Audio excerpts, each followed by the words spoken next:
Okay, hi guys, welcome back to the channel. Right now we're taking a look at the Moondrop Blessing 3. I've got the Blessing 2, I've been doing comparisons, but this is the Blessing 3 and it's a good one if you like the Blessing 2. If you didn't like the Blessing 2, you're probably not going to like this. If you like the Blessing 2, which was a very popular earphone among audiophiles, this one could be of interest to you. It is a 2 dynamic driver, 4 balanced armature, similar sort of configuration to the Yanyin Canon, which I just got off reviewing. You can find that on the channel. Similar sort of configuration using 4 balanced armatures, 2 for the mid-range, 2 for the highs, and then focusing on dynamic drivers for the bass. But I think with the Canyon it's a little bit more expensive, and it takes into account that tuning switch system where you can adjust the level and quantity of the bass. One thing I do want to talk about, and I'm going to bring this in, it's a bit of a mess, but for my man down in the comments section, there's your waifu. I have a guy that always asks me waifu IEM'S. Well, it's a waifu IEM, but sadly no statues, no stickers, no extras in the box. But the presentation on the box was absolutely spectacular. When I get this in, Moondrop usually do it nice, but this one was especially nice, mainly because of the way that the box opens and closes, so that folds flat and it sits on the desk in a beautiful sort of presentation style, giving you the information, the warranty information up the top. The carry case is also really, really nice on this one. It's a sort of generic style, but they've added their own taste to it. You do get some extra ear tips, which are absolutely garbage, hot, steaming, stinking garbage. Moondrop, your ear tips are one of the worst that I've ever seen since KZ. So if you're going to buy these, go ahead, buy ASLA Send-A-Fit elastics. I'll leave a link to the exact ones in the description below. Save yourself a world of hurt. Have them pre-ordered before these arrive, because Moondrop sort your life out, because that was one of the worst experiences I've seen from the ear tips. Just useless.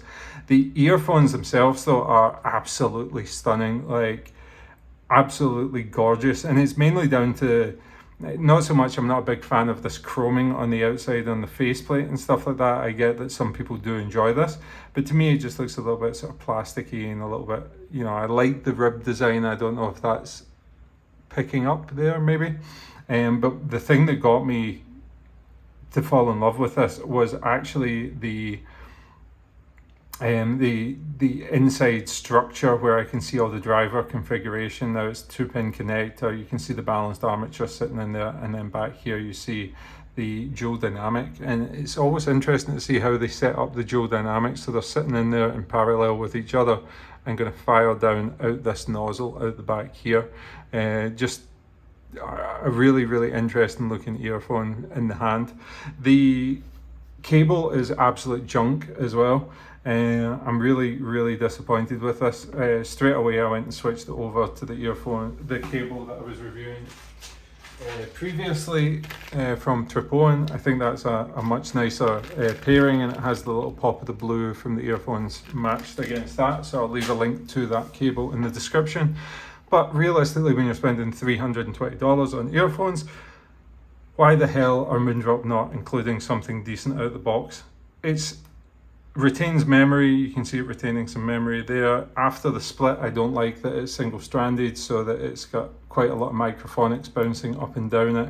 It does sort of bounce about. It has really long ear guides on it, and the 2-pin connectors are non-recessed. But I think my biggest gripe at this price point is that it's just a standard 3.5mm headphone jack with no option of switching to a balanced connection, and the finishing on this metal jack, maybe they're going for some sort of look, but it just looks really, really, really cheap. So unimpressed with the cable. Overall, the earphones are pretty nice looking just because of that, and we'll do the test, and it springs up. Trash. Now in terms of the sound, the sound is what I would say is sort of neutral and mid-focused. The treble on it is very nicely done.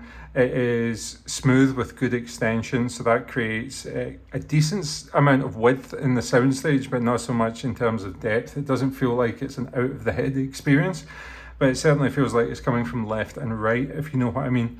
The treble is not going to be offensive, but is going to be sparkly enough that it's going to give you some shine and allow it to pop and allow certain tracks, especially Asian genres, to pop on it. If I go over to my listening notes, it's also the mid-range is also very clear, clean, distinct. It's got good detail retrieval in it, good micro detail retrieval, but the imaging in terms of being able to position the actual instrumentation is not that great, which I've been hearing on other earphones. And certainly if you go much cheaper and go back to the Tin Hi-Fi P1 with its planar driver, you're going to get far more holographic, empty black background spacing, whereas this sounds a little bit more like the sounds are pushed together. It's a little bit harder to identify individual tracks, individual instrumentation and vocals and stuff. It's almost like stuff is a little bit over the top of each other. As I say, tonality, it's very neutral. The bass isn't overpowering. The mid-range is slightly towards the dry side on the lower side, but then it's got a nice sparkle and uplift on the upper mid-range side, which works really well with female vocals, Asian vocals, J-rock, J-pop, that sort of stuff. Less so for heavier, weightier male vocals like Leonard Cohen or Everlast or something like that. You're not going to get that gravelous resonance in the bottom end. Other than that, the bass response on it is really quite fast, and it's got a decent amount of quantity in the low end as well.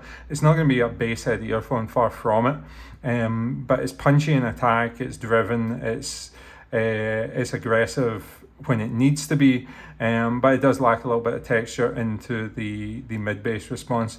Overall, if you want to look at it as like this, if you like the Moondrop Blessing 2, and I wasn't the biggest fan of it, but the Moondrop Blessing 2, if you were one of the people that did like that, you're going to like this. It's very well tuned, it's very balanced, it's very neutral and inoffensive, but to me it's not got that sort of pop that I'm hearing from other earphones. For example, I really like the Kiwi Ears Orchestra Lite, which I would take over these. I like the Yanyin Canon, which I would take over them. And there's a few other earphones, and I'll do this sort of mid-price comparison in the coming weeks, and we'll talk about specific comparisons more in depth. It is a very, very good earphone if the tuning is what suits you, and I think that is what made the Blessing 2 polarizing, was that certain people really like the tuning. I, for one, was so spoiled and so into planar magnetics that I kind of felt like I was missing on a little bit of that, and plus a little bit extra spend for me was the Kinera Skuld, and that got me a really, really nice performing set of earphones. But now this is an uber competitive price point. I think that they've really managed to devalue themselves with crappy.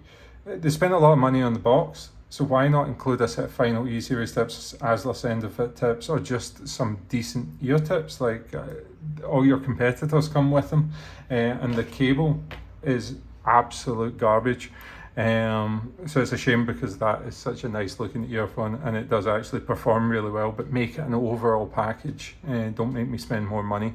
So that's it for this review, and I'll see you on the next one.